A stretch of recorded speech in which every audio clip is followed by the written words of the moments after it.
Donald Trump addressed the nation from the White House press room on Thursday, fulfilling the traditional role of consoler-in-chief following a tragic plane crash. He expressed the nation's grief, offered condolences during what he called an hour of anguish, and praised the efforts of first responders and the victims. However, his remarks quickly took a sharp turn, underscoring the combative and unscripted nature of his presidency. Trump's presidency has been marked by a readiness to assign blame, often without evidence. This incident was no exception. Donald Trump. We do not know what led to this crash, but we have some very strong opinions and ideas. He speculated that lowered hiring standards for air traffic controllers during the Joe Biden and Barack Obama administrations might have contributed to the disaster. Trump and his Republican allies have consistently criticized diversity, equity, and inclusion programs within the federal government. They argue that these initiatives have divided Americans and weakened the nation. Less than 24 hours after the crash, Trump, along with his Secretaries of Transportation and Defense and his Vice President, reiterated this stance despite lacking any evidence linking federal hiring practices to the crash. Reporter: Mr. President, why are you blaming DEI programs without evidence, Donald Trump? Because I have common sense. He later acknowledged that the crash's cause was still under investigation, stating, "It's all under investigation." Trump pointed to the Federal Aviation Administration's diversity and inclusion hiring program, which included preferences for individuals with disabilities such as hearing loss, vision impairment, partial or complete paralysis, epilepsy, severe intellectual disability, psychiatric disability, and dwarfism. An archived version of the FAA's website, taken down in December, listed similar criteria aimed at recruiting individuals with targeted disabilities. However, it remains unclear how these diversity initiatives have impacted the hiring of air traffic controllers, a role Trump described as requiring naturally talented geniuses.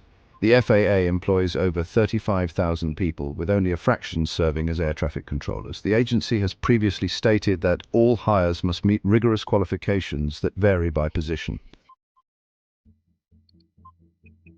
The FAA has faced ongoing criticism for a shortage of air traffic controllers exacerbated by the COVID-19 pandemic. Reports suggest that staffing levels at Reagan Airport on the night of the crash may have been inadequate. Trump specifically blamed Transportation Secretary Pete Buttigieg, using an obscenity to describe him and accusing him of running the department into the ground. Buttigieg defended his record on social media, calling Trump's comments despicable and urging the president to lead rather than lie during a time of grief. Senate Democratic leader Chuck Schumer also condemned Trump's remarks, stating, "It's one thing for internet pundits to spew off conspiracies, it's another for the President of the United States to throw out idle speculation as bodies are still being recovered." Trump's comments extended beyond DEI policies, delving into various speculative theories about the crash.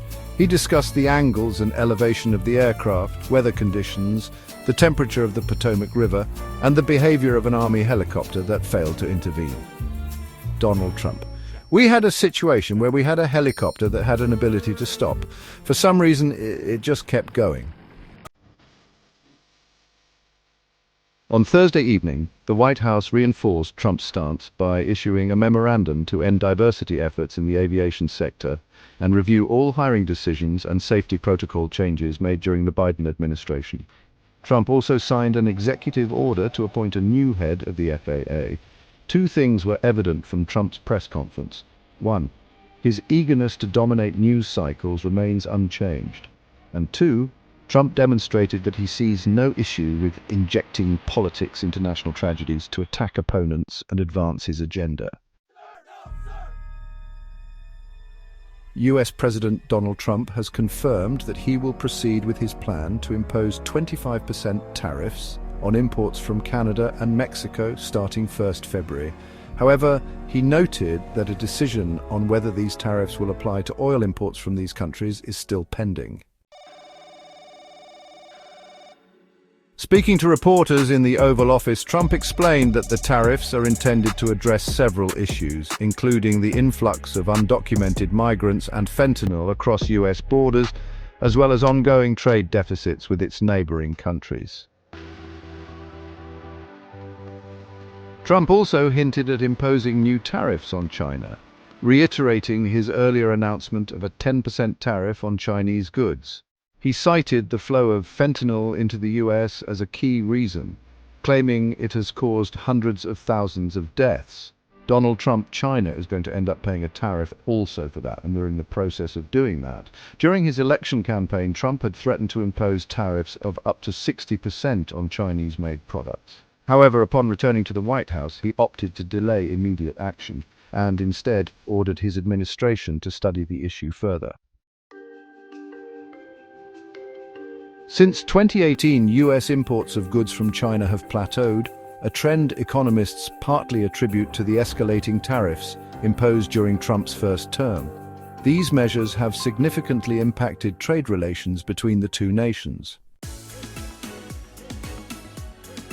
Earlier this month, Deng Xuexiang, China's vice premier, addressed the World Economic Forum in Davos, Switzerland, warning against protectionism.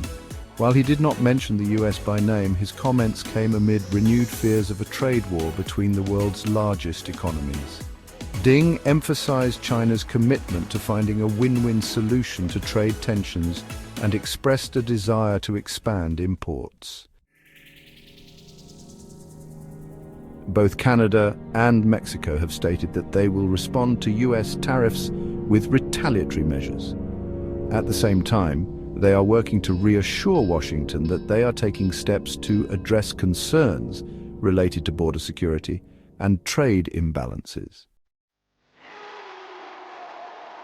If the tariffs are extended to oil imports from Canada and Mexico, it could undermine Trump's promise to reduce the cost of living for Americans.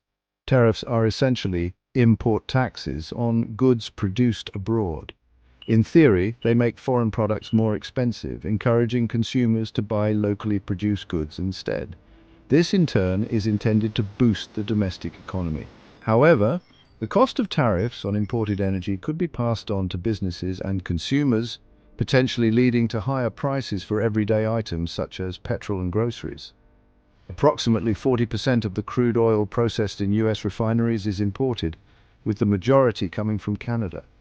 Imposing tariffs on Canadian oil could disrupt this supply chain and have widespread economic repercussions. The announcement of these tariffs marks a significant development in US trade policy, with potential implications for both domestic and international markets. Stakeholders are closely watching how these measures will unfold and their broader impact on global trade dynamics. Please like and subscribe to this video.